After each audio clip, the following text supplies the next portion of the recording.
Hello, everyone, and welcome to A Balanced Life with Dr. Jacquie. As you know, I say this each and every week. This is my favorite day of the week, the time that we have to gather together, to sit and talk and have some amazing conversation and dialogue. And let me tell you, today is not going to be without its oohs and its ahs and its ahas. We're talking moms, all things parenting, as we come upon Mother's Day.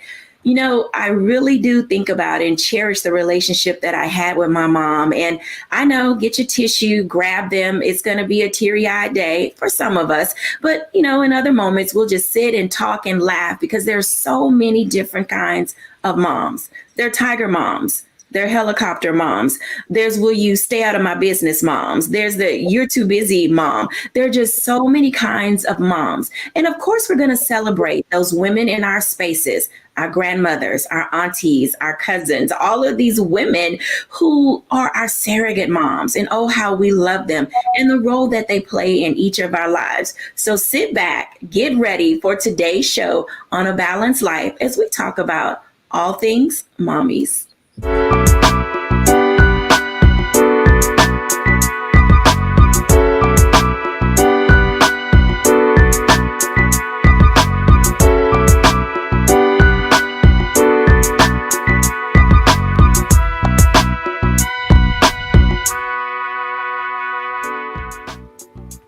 Welcome back, everyone. I am delighted to bring in our guest today. We have a host of men and women who are going to highlight for us their relationships with their moms. We'll hear some special stories. So we're bringing in our guests, Dr. Tierney, Charlotte Avery, Chef Rock Harper, Latrice Schrader, and of course, Derisha Moore. Hey, everybody.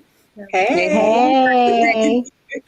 Oh my goodness. Now, let me just tell you, I get so tickled when I think about the relationship that I had with my mother. Now, my mom, for those of you who are out there may know, she passed in the summer of 2010. And it took me a while to get over it, but I'm in that space where I don't cry about it anymore. And I think that's a testament to the strength that my mom gave me. I literally tried to exemplify those principles. And as you are all thinking about the relationship that you have with your moms, I'm going to start with Charlotte Avery. She's a mom of 7 and she has an amazing mother as well. Charlotte, what are some of the things that you identify with as a mom that you got from your mom? Oh my goodness. So first of all, let me just say my mom is the best. She's like the best mom. She's the best grandma. She's wonderful. And so some of the things that I got from my mom are the fact that, you know, I'm a very playful mom. And my mom has always been very, very playful. She played with me and my brothers. She played with and even now, I mean, my mom is 74 years old and I'm so thankful that she's still living. But my mom plays with my children. She like hops on my son's bike and goes riding down the street. She's just very present. And I do my best to be very present in the life of my children because, you know, I think that it's important for me to give them my presence versus giving them a bunch of presents. Wow, I love that sentiment. Be present in the life of your children. Now, Chef Rock Harper, you have a very unique situation because you're in business with your mom. And I know that you guys have some probably wonderful, amazing father-mother conversations. How is that? You know, I'm raising a family with 3 sisters. I have 2 other sisters, so there are 3 girls. So what is it like in your relationship with your mom? Well, it's a beautiful one at the end of the day. You know, it is not without its challenges, obviously. But my mother always raised us to be accepting of the moment, right? Which comes in really handy in the restaurant business where, you know, it is what it is, what she always says. So that's a meditation or a mantra in accept it for what it is and figure out what we're going to do next. And we sort of lived our lives that way, that we have these cards and let's figure out how to play them. And she's obvious. This might be a little obvious, but she really nurtured my love of food at a very young age, not just the chef side, but just appreciating different cultures and trying different things. So we have a great relationship that still continues to this day. That's outstanding. And I know that for those of you out there who, are raising boys, Chef Rock Harper just said something who was extremely amazing in a sense that he said at the end of the day, which means there's a whole lot of stuff that goes on in the course of all of our days. But at the end of the day, the love, the nurture, the relationship, the caring, that's what we take away from that relationship. Hey, Dr. Tierney, how are you doing? I am doing wonderful, Dr. Jackie. So what kind of characteristic do you have that you believe you got from your mom? All of them. It's funny. I say that and I chuckle because it's like the older I get, the more and more I can see my mom, So I grew up with a village of moms, from aunts who say that I was their first child to my grandmother who was just the most nurturing, mom ever. And then my actual mom, who was a single mother, and she worked so hard, to provide for me. And so the running joke with us was that I looked like my father, but that my personality and my temperament was like my mom. And so I would ask, no, it's not. No, it's not. Well, there are so many times now where I will say something and my husband will look at me and go, that's your mama. You sound just like your mama. That you're holding your hands just like your mama. You hold your purse just like your mama, or you're walking just like your mama, or, and I'll just catch myself just doing little things or saying little things or making up silly songs as I'm walking around the house or, just little things that my mom, will say, or even when I'm talking to people, the number one thing she would always say, everything done in the dark don't come to the light. And so I hated it when I was growing up, like, but now I say that all the time, so it's just amazing how as I have grown and matured, I'm turning into my mom. I'm like that commercial, they say you turn into your parents, that's me all day long. I can tell you that we probably all can identify in some of those ways. Now, we have two very special people joining us today, and I am always thrilled to talk to good people. And you guys know Jerisha Moore of ABCD and Company. And then we're also inviting today Latrice Schrader into our space. And later on in the show, I'm going to have a one-on-one with each of them. But for now, I just want you to hear a little bit from Latrice about her character traits that she believes she has from her mom. Well, one thing's for sure is I am organic like my mom. I didn't recognize until I was older that a lot of things she was teaching me was organic, making home meals for my family from scratch, being in the kitchen with her. One of the biggest tools or the things that she exposed me to and implanted in me was being a Christian. And that has gauged how I navigate life. And it's been very, helpful with my kids and how I raised them up. But I am my mom because I'm a hustler. She was a hustler. She wouldn't be broke. If there was a picture she could take off the wall to sell it to make some money, she would. She had us hustling and she taught us how to hustle so early on. So I take my mother's hustle spirit. I take her just creating a home for my kids spirit, making meals for them, and just providing a comfortable space for them. So I, appreciate my mom. She's no longer here, but I appreciate all of the things that she taught me without me even realizing she was teaching me those things. By just being around her every day and in her presence taught me more than anything that she could have ever conveyed to me verbally. So I try to do the same thing with my children, just have them in my space because there's so much to learn just from being around, your mom or your parents that you can just pick up on without them communicating it. So I took those things from her. And I don't know if that was her thought pattern in doing those things, but I learned a lot from just being in her presence. I'll tell you, you said a word there because definitely more is caught than taught. Oftentimes we don't identify readily that we're modeling certain behaviors and actions and attitudes. And then all of a sudden you see your little person doing something that you did and you're like, who taught that child that thing? And sure enough, we picked it up from some place, where they have seen us or other adults around them. Hey, Jerisha. Hey. How are you doing today? I am awesome and glad to be here. I am excited that you are here. Now, I know that I'm going to talk to you a little later on in the show and we'll get into some other things, but what are some of the character traits that you see as a young woman that you gleaned or that your mom taught you? So I would say for my mom and I, we are both extroverted. We love people. And I remember when I was younger and we would just walk around the neighborhood or we'd go somewhere and everyone knew her name. But the story around who she was is even more powerful. And that was of loyalty and the fact that she's always there for people. And so I really take that into my relationships. And I see I'm pretty much the same. You know, everywhere I go, my business partners always laugh because people come up to them and they say, "Hey, I know your firm," or "Hey, I know Dorisha. Is that your business partner?" And they're like, "Yeah, well, what about me?" So it's just hilarious to me how I've taken that spirit of influence. And I know that it's a God-given gift that I have from her, and that woo and that love for people. And so I really see the connectivity and how, you know, like one of our fellow panelists said, you walk around and you're with your parent, your mom, and you're experiencing what their life is like, and you never know how that same influence and that impact translates to yours as well.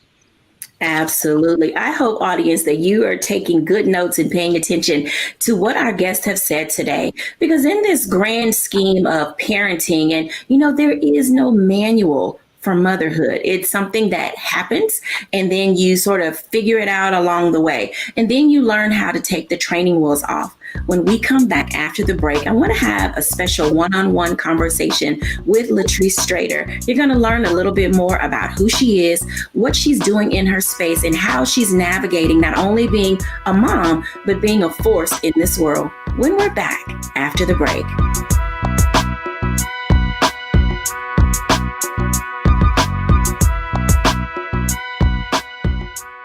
Don't you think it's time to get wealthy? I'm Deborah Owens, America's Wealth Coach, and my new show on the Black Star Network focuses on the things your financial advisor or bank isn't telling you. So watch Get Wealthy on the Black Star Network.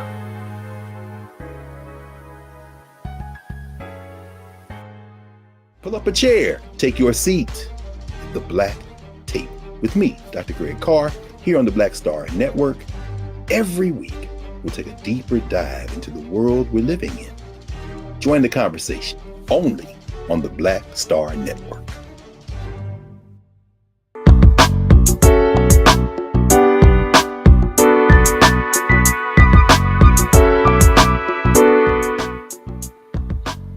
Welcome back, everyone, to A Balanced Life with Dr. Jackie. I'm excited to have this one-on-one now with Latrice Strader.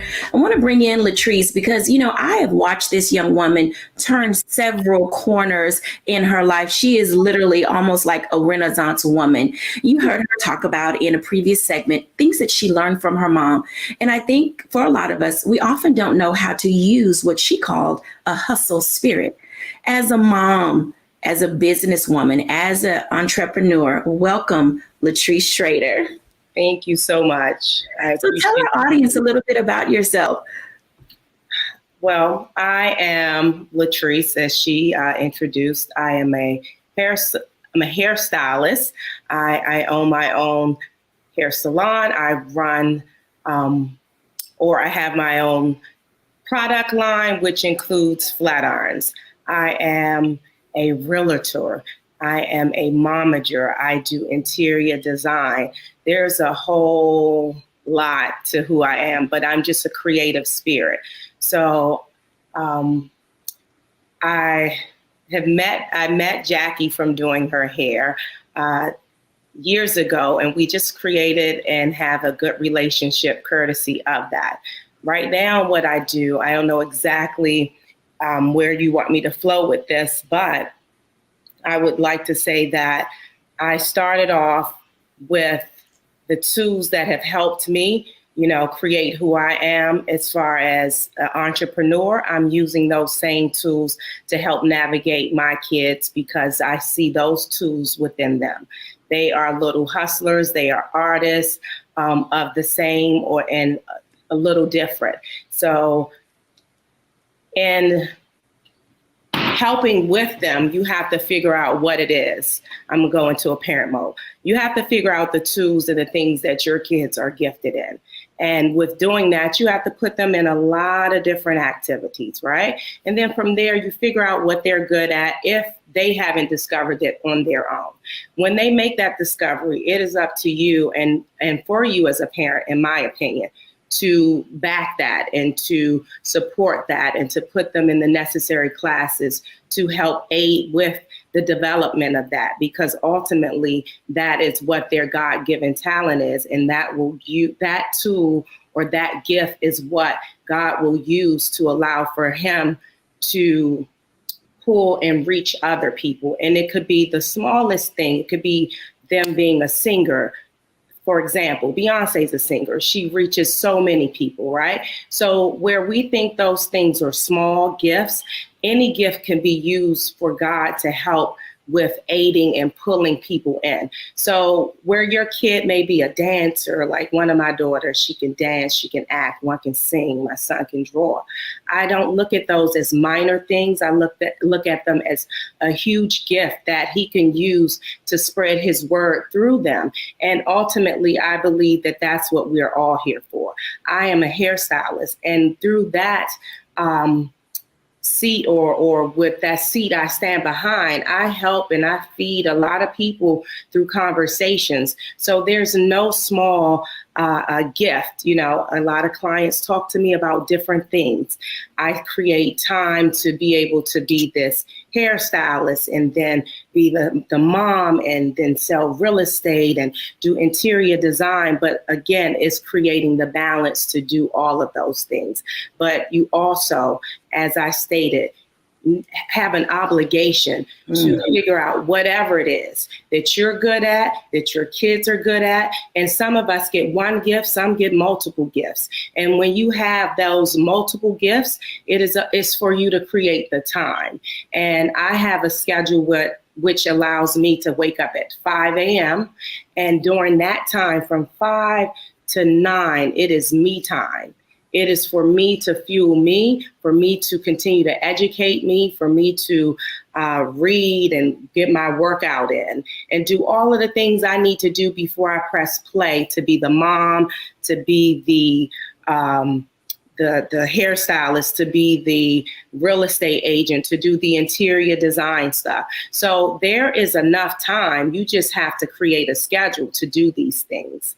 And so I think we owe it to ourselves to make sure that we create the time in every day to feed us, because otherwise we will deplete ourselves and we will just be operating in the spirit of helping others and not ourselves. And then you become drained and burnt out, and you don't want to ever get to that point. So I would say, in creating a balanced life, figure out that time where you can do 2 hours or an hour, if that's all you can do, to just fuel and feed yourself so that you can continue to feed others and the world. Because if you're depleted, then how can you be used? You had some great statements there, because having a schedule is important, and making certain that you have time for yourself is important, because you do give a lot. You pour so much into so many people, because even just sitting in your chair as a stylist, you're getting coaching, you're getting laughter, you're getting to wind down. And so you do, as you said, you feed people, you give so much of who you are to other people. And I'm glad that you mentioned for our audience the time that you take for self. Because, you know, you're not being selfish to wake up early and want to have that quiet time, because your body deserves that. Your mind needs it, so that way you can pour out as much as you do. Now, you recently did something that a lot of people only dream of. And I think that it's very exciting. And you guys, when I tell you what it is, you're going to be like, okay, wait. So she's owning her own hair business. She works with some of the most amazing people in the industry in that space. She's, you know, got her kids, you know, graduating out of Duke Ellington School of the Arts, and they're in their own right doing plays and music and graphic design and so many things. But you recently took the time to go on a game show. Now, but how in the world, with your schedule, did you find to get on a game show and then do the most unthinkable thing in the end of it? Please share. So my daughter, the oldest, she graduated from Berklee School of Music, and she came home and I decided, oh my gosh, I got to have this party for her, a celebration. This is a huge accomplishment. She has a double major for songwriting and music business. And I'm in my back room that you can see back here, and I'm watching Wheel of Fortune. That is my thing, right? Since I was little, watching it with my parents. And my kids hear me yelling at the television all the time. They like, Mom, just go on the show, audition. Because I'm back there solving puzzles, yelling at the people. So I said, you know what? I'm not doing this. I'm going to get on there. I'm going to choke. But my daughter comes down this night after her event for her graduation celebration. She says, Mom, audition. So I said, you know what? Whatever.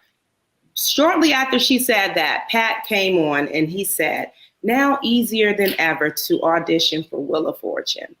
And I said, okay, well, let's see, because that must be a sign. So shortly after, they put up a link. I go on to this link, which is wheeloffortune.com, I believe, from what I recall.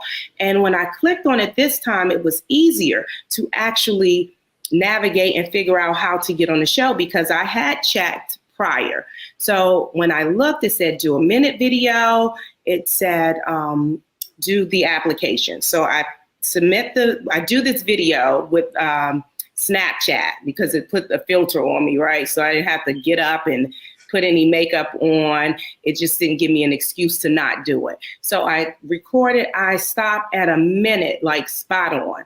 So I uploaded that, put the application in, sent in my group chat to my kids that I had submitted. And a couple of months later, my kids asked me, well, Mom, what happened? I said, I don't know, maybe they didn't pick me. A few weeks after that, my mom passed on August the 8th. So I celebrate her every August 8th. On, I believe, the 10th or the 11th, I received notification. Now I'm at a dinner with my girlfriends and I'm complaining to them that I have to call Comcast because my Wheel of Fortune segments are not recording on my DVR.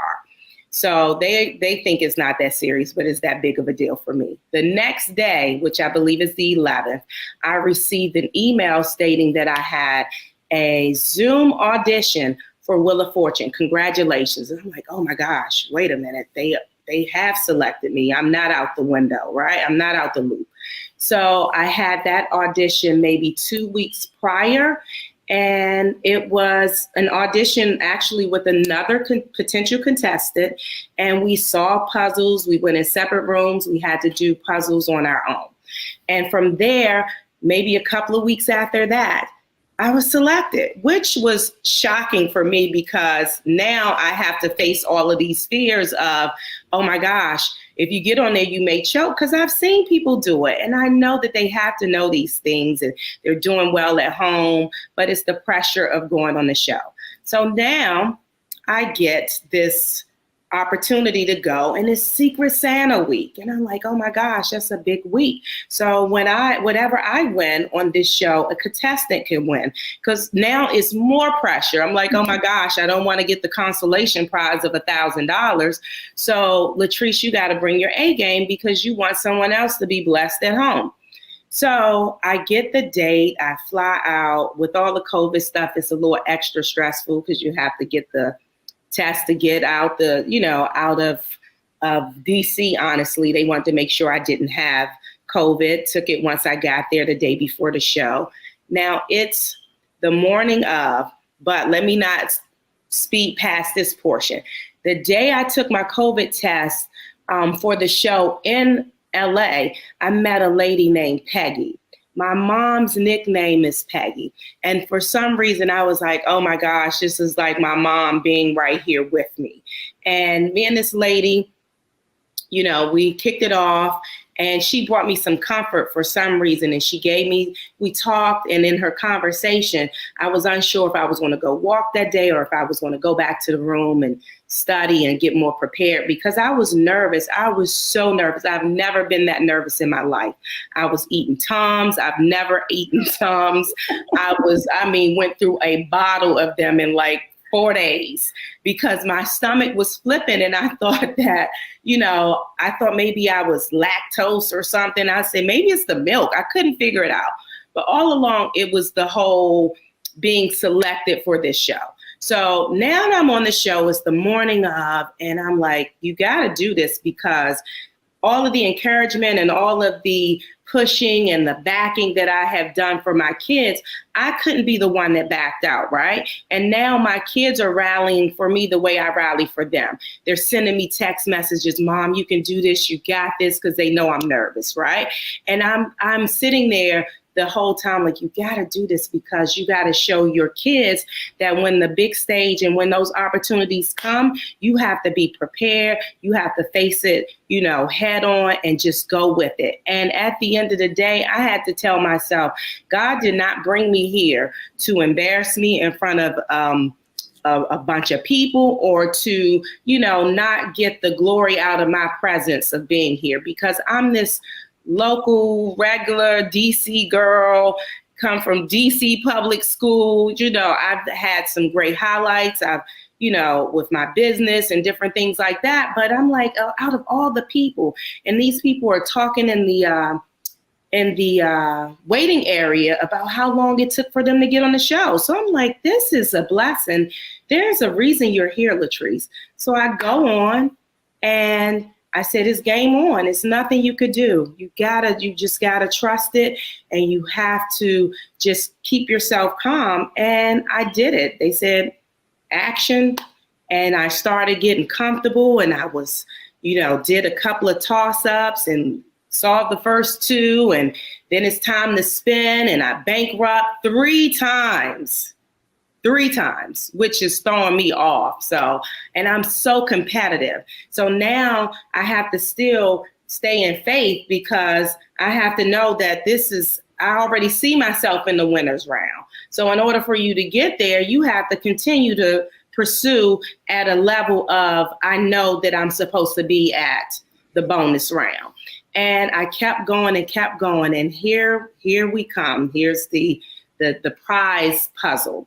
And I land on the Express, which was the game changer, because now I don't have to touch the wheel at all, because the wheel is not my friend today, because I have 3 bankruptcies.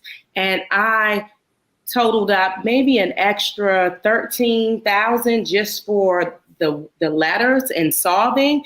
And then I won the prize to Disney, a Disney vacation, which took that one round up to, I believe, about almost $20,000, which put me in the winner's seat, essentially. And so for someone to catch me, it could happen, but it was kind of unlikely, but I've seen it happen before. Now I get to the next puzzle. I do the pop-up. I'm really confident now. Now the other 2 come, the other young lady, she solves those. And here's the puzzle right before the bonus round. And I get there, and I have all the letters in front of me. This is being overconfident. And I read the puzzle, and I read it wrong. I have like every letter in the puzzle except for one. And I read it wrong. But that had to happen to me so that I can calm down. And when I got to the bonus round, this is how I knew it was all orchestrated by God. Prior that morning, the show starts prepping at around 7 a.m. I was speaking with someone in the audience. I don't know who it was, but I said, this is like the Super Bowl. I said, the kicker can kick the field goal for a regular game very easily. It's a no-brainer. I said, but when the Super Bowl takes place, that same 20-yard kick is very, very tough. I said, this is like me kicking the field goal. I kid you not. My bonus puzzle solve is kicking a field goal. I couldn't believe it. So is this like the final round where you are winning everything? I've won everything. I'm going to the final round. My choice is fun and games. So tell us how this ends as we prepare to wrap up this segment. What happens? I know the audience is waiting. They want to know. We haven't seen the show. We haven't told anything. So I get to the bonus round and I win $39,000 for this one puzzle. And you couple that with what I've already won, and I've won a total of $62,000. I think $399. I kicked the field goal and I won the entire show. And I was the first person to win the show for the entire day. It was 2 shows taped prior to me. So I was the first person to win everything. That's super exciting. I love the way that you've given us this story. As we prepare to go into our break, you not only won for yourself, but your tenacity and your determination and your understanding of puzzles also allowed you to win for someone else. And I think that a part of being an adult, being a mom, being a person who values life of other people, as you stated before, it gave you that extra push and that tenacity to say, I'm not just doing this for myself, but I get to bring another winner along with me so they can also have a gain. You know, Latrice, thank you so much for sharing your story. When we come back after the break, we're going to talk a little bit more about what it looks like to have people in your corner who will gauge you, guide you, and give you what you need, even when you're uncertain that you can make it. When we come back, we're going to talk for a little bit to Derisha Moore after the break.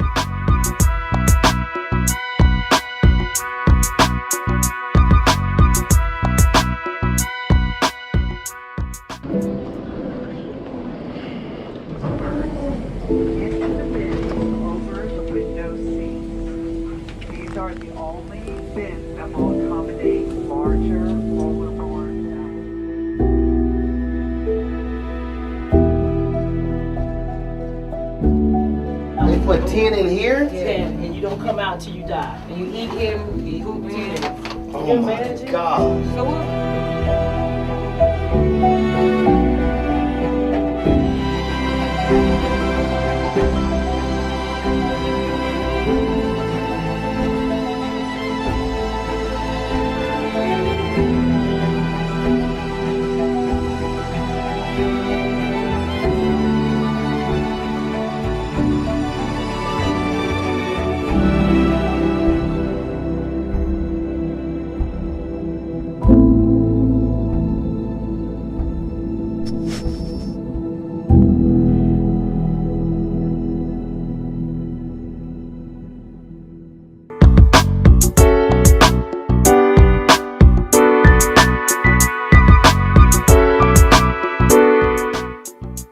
Welcome back, everyone. I'm excited about this next segment that we're going to do because oftentimes people want to judge you about where you come from, about who your parents are and where you were raised. But we have a young lady that we're going to talk to now who has defied all the odds. I'm excited to talk to our friend, our frequent guest, Derisha Moore.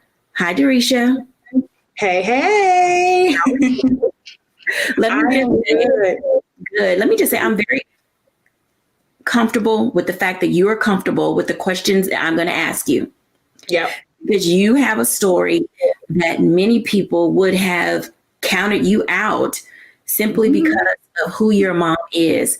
So I just want you to share a little bit about your mom and your background and highlight the amazing trajectory that God put your life on in spite of your past and your upbringing. Yes, absolutely. I'm proud to share. I believe that every part and pebble in our life's journey really transforms our thinking and most importantly, catapult us into our purpose. So as it pertains to my life story, I am born and raised in Cleveland, Ohio, inner city. I know every time I talk about Cleveland, some way, somehow, Bone Thugs and Harmony comes up. And that's a very small part of Cleveland, but it is a relevant part to my story as I grew up on 93rd and St. Clair, which was only a couple blocks away. But what I wanted to share about my mom in particular is that she did not have a college education. She graduated from high school. She tried college and ended up pregnant with me. And there began her journey as a mom. And so as any mother, a single mother at that, the sacrifices that are associated with that journey, of course, she experienced, and by nature, I experienced as well. And so going into public school, and one of the things that I can say that even though I went to a Title I school, my teachers, most of them were actually Delta women. They were so influential in my journey and really building that community and that tribe and that village that Jackie talked about earlier. But this was a part of my journey, and my mom having to prioritize working and providing for myself and my sister and I, rather than be super, super present in what was happening to me in school and what was happening to me even socially and in terms of like my development and how I was growing as a young lady. And so that's a small piece, but I say all that to say, on the flip side of things, I am living in Northern Virginia. A lot of the youth that I work with, our lived experiences are the polar opposite. They come from two-parent households. They come from parents who are college educated, and that was not my reality.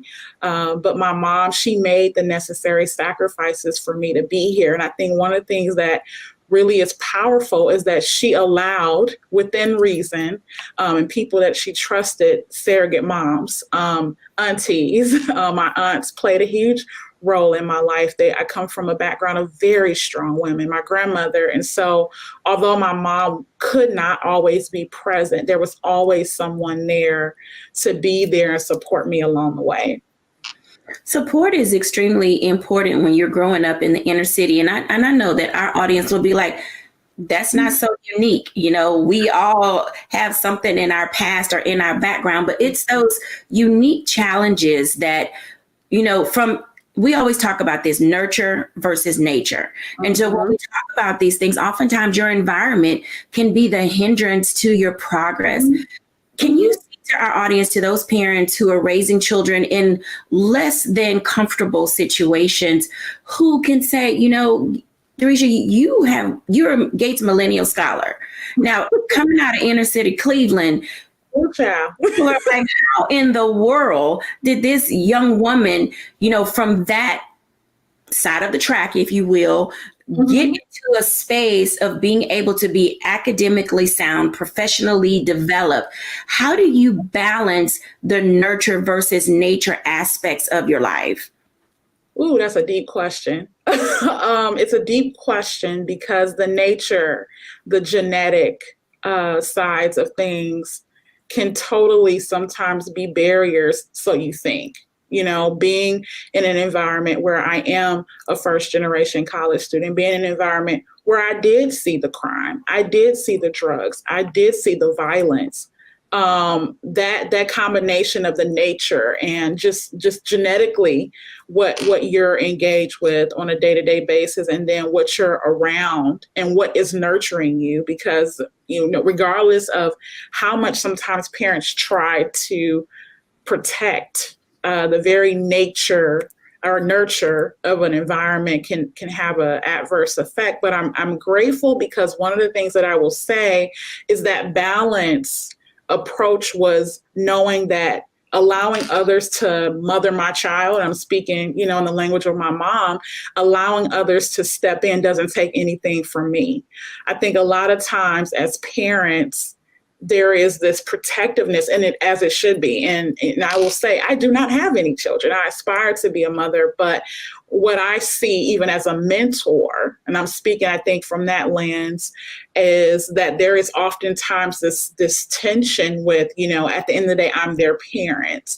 And it's, what can I bring my children that is comprehensive, that is holistic, that regardless of where they come from, regardless of what their environment is like, they're going to be positioned to walk in purpose and be the best that they can be. And that was my lived experiences. No matter what the sacrifices were for my mom, what really separated me is her value and appreciation for those surrogate mothers, and recognizing that having the aunties and the big cousins and those other women who came in to mother and smother did not take anything from her. And I would say that no, the education system should not be responsible for rearing your children, but there is a partnership that has to happen for the betterment and for the best of your child. And she leaned into that too. All of my teachers, my second grade teacher is my Facebook friend. And she just comments on my posts, and she's so excited that she could be a part of my journey. And my story wasn't always that I was this brilliant, intelligent, respectful young lady. I went through a journey, a very rough journey. I was angry at periods of my life. I was frustrated at periods of my life, even envious. And I couldn't understand why God allowed me to experience such a different reality that even I experience now, and having to reconcile with that in my adulthood has been a journey. And it's been a journey that I've experienced with Jackie, and she's just been amazing, a part of that surrogate mom community, in terms of helping me see what I really need. And I think those lived experience, even for her, for Jackie, is different than my mom, obviously. So I say all that to say that it's remembering that village is important. And just because you are biologically the parent, it does not take anything away to build, of course, a safe but comprehensive community that fills in the gaps. Filling in those gaps is one of the areas where we definitely need people to step in. You mentioned that it does take a village, and I want to appreciate you today for being able to share your story, because oftentimes children today, being in this pandemic, I cannot imagine, we lost over 600,000 people during the pandemic. And with that being said, there are a host of children who are left motherless, fatherless, auntless, cousinless, grandmotherless. And so it takes all of us to come into this space now to have a desire to want to walk alongside another person. As we prepare to wrap up this segment, if you could give a word of encouragement and support for people who are trying to figure out what's next for them, because they've lost a loved one or they don't have someone to come alongside them, what would you tell individuals who are saying, trust another person to stand in the gap for you? Wow, I feel such a weight of responsibility answering that question. I will say this. I have learned, even in my professional career as a marketer, that empathy is important, right? There's some lived experiences that I have, and there's some that I don't.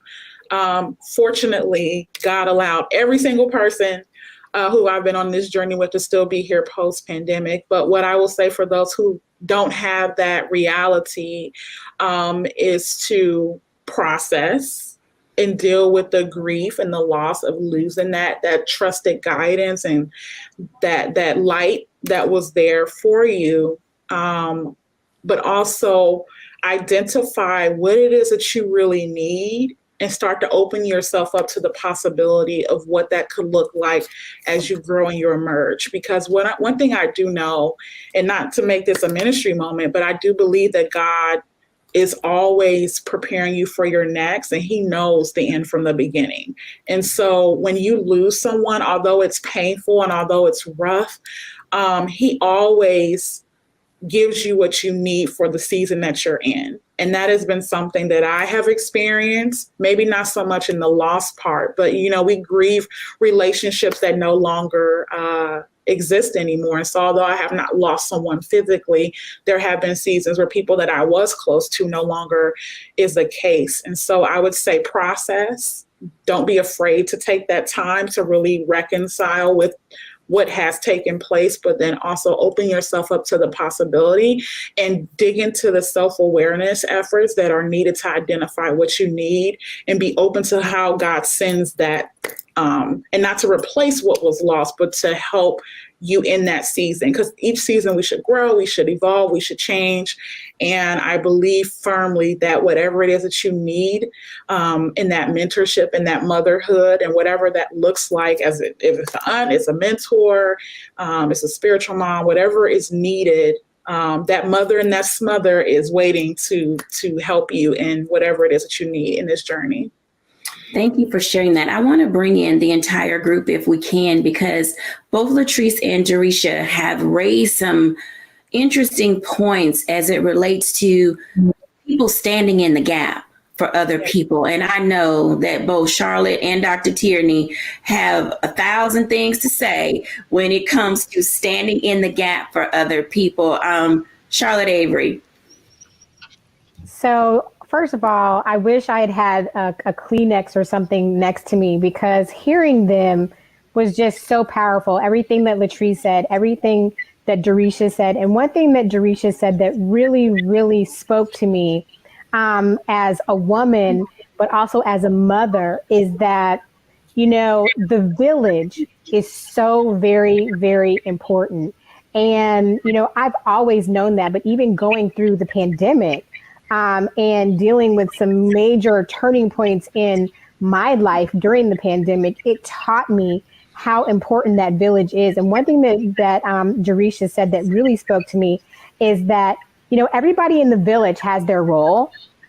And so sometimes when you can't, do the part that you want to play in your village, that there is always somebody else who can be the other side of that. And so I'm just so thankful, because we really do, as parents, we do need to say, you know what, yeah, at the end of the day, I might be my children's mom, but I also have to be aware of the gifts that God has given me in other people to help me nurture them and grow them and speak into their lives. And it is just so critical that we do lean in, and that we are brave enough as mothers to lean into the village, so that we are very clear about the fact that we don't have to have it all the way together, because we don't have it all together. And so the village is there to help us. And the village is a group of God-sent people. And so that's something very powerful that Jerisha said that sticks with me, that really resonates with me. And I'm so thankful for my village. I'm thankful that, Jacquie is a part of my village. I'm thankful for all of the women, the teachers, my mom, and the women who have been a part of my village, and even the men who've been a part of my village too. And so I thought that was a very powerful statement. Thank you for sharing that. I'm telling you, people think that African proverb is overused. And as we get older, we get into that space of saying, how do we develop the village? Dr. Tierney, I'm almost at a loss for words, simply because we get into that space of recognizing that we have to step up. And Jerisha took a pause and saying she felt the weight of having to answer that question. But as she is maturing, she's becoming a part of other people's villages. Dr. Tierney, what does it look like to be a village member? Absolutely. Absolutely. So, as Jerisha stated, I am a product of the village. I think I said at the top, first segment, I have a community, of mothers. And so all of the things, I love what you said, Jerisha, the mothering and the smothering, all of the mothering and the smothering that I received over the years, it's now my responsibility to give that, to those that are around me, to be a helpful part of those villages. So I am not a mother, but I am TT all day long. I have so many God babies. I am TT Tierney to so many surrogate nieces and nephews. And so my job, my role, as a part of the village, is to do some of the mothering and the smothering, to give my sisters a break when they need a break, to be the fun aunt, to be the aunt that does the discipline. I tell my friends, hey, if you don't want me to correct your baby, then she can't come over here and stay with me, because that loving correction, listen, I say it all the time, you don't have to be jumping on my couch and I can't tell you to stop, but that loving correction, pouring all of that is in me into them, because just like I am a reflection of my mom, my grandmother, my aunt, some of my mom's friends. I mean, even my mom would look at me and say, "Oh, you got that from Tracy." I feel a responsibility to pour that into those that are around me, into those children that are around me, even if I don't have my own. And who knows, one day God may come down and say, "Hell, Tierney, you have been blessed and highly favored, and you're going to have a baby." I'm going to be calling Charlotte, Jackie, let me collect my village. I need my village, And so I just think in that case, it's just reciprocal in that way.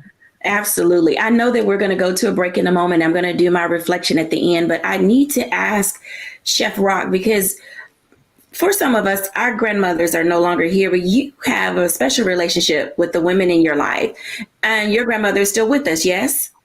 No, she passed several years ago. Okay. I was wondering about that because of the relationship that you had with your mom.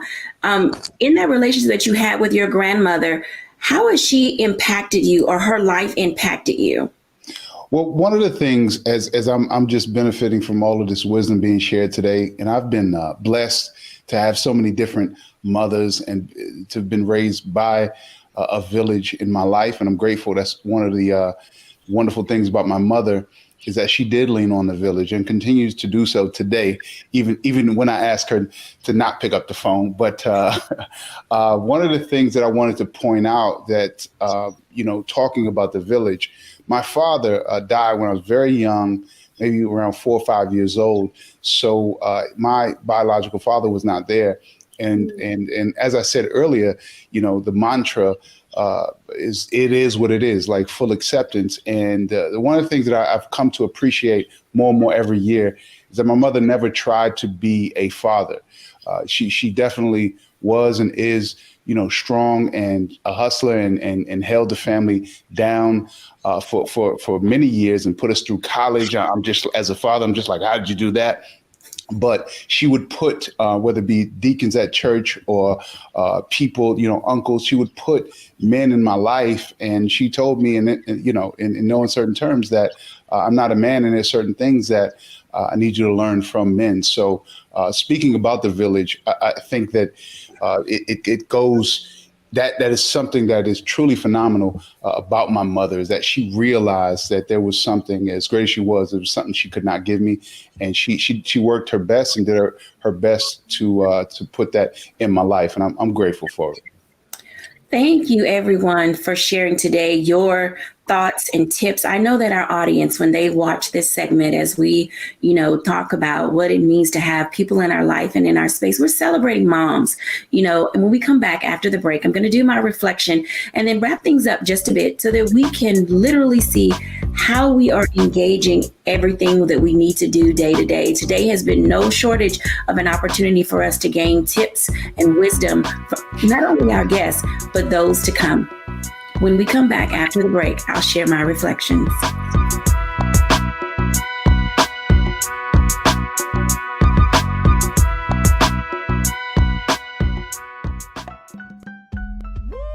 We're all impacted by the culture, whether we know it or not. From politics to music and entertainment, it's a huge part of our lives, and we're going to talk about it every day right here on The Culture with me, Faraji Muhammad, only on the Black Star Network.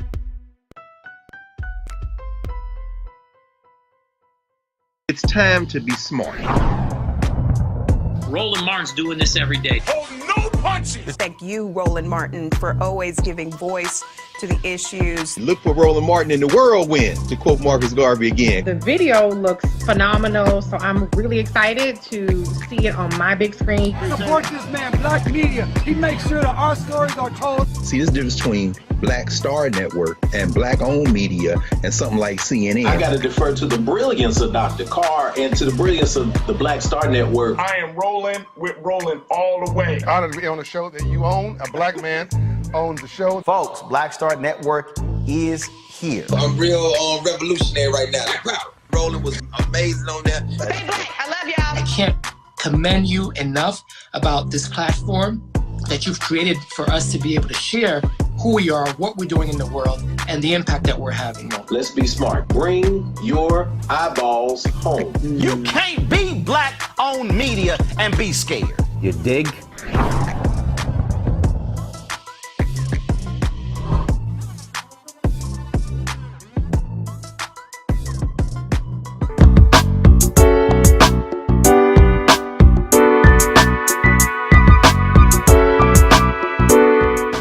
Welcome back, everyone, to A Balanced Life with Dr. Jacquie. I can tell you that I have learned so much from our guests and our panelists that we've had today. Whether you are a helicopter mom, a playful mom, if you had a mom in your life that was super strict and never let you go outside and made you come in before the street lights were on, we are all better for the women that have been in our spaces. Now, if you're thinking about becoming a mom and you're afraid, trust me, each of the persons that you've heard talk today, they had that same type of fear and trepidation, but they began to seek out people in their village who could give them the wisdom, the direction, the guidance that they needed in order to be able to say that they were ready. Thank you, everyone, for watching today. And I know that for those of you who have lost your moms, we're going to light a candle today for them. It is in the spirit of motherhood, the spirit of parenting, the spirit of thankfulness and gratitude that we light this candle at the end of our show today for all the moms who have gone, whether they passed away suddenly, whether you lost your mom during this pandemic, whether they had long-term illness and you had an opportunity to prepare. Let me just say, losing a parent is not easy. I'm coming up on 12 years this summer, and some days are definitely better than others. But I am delighted to be able to walk by the mirror each day and see some of my mother's features, to have conversations with people and share from some of her wisdom and mother wit. We honor you today, each of you who are in whatever space that you're in as we approach Mother's Day. We honor you and we honor their light in you. Have a great week, everyone. Enjoy your Mother's Day. Celebrate the way that you can. Peace and love to each of you. Bye now.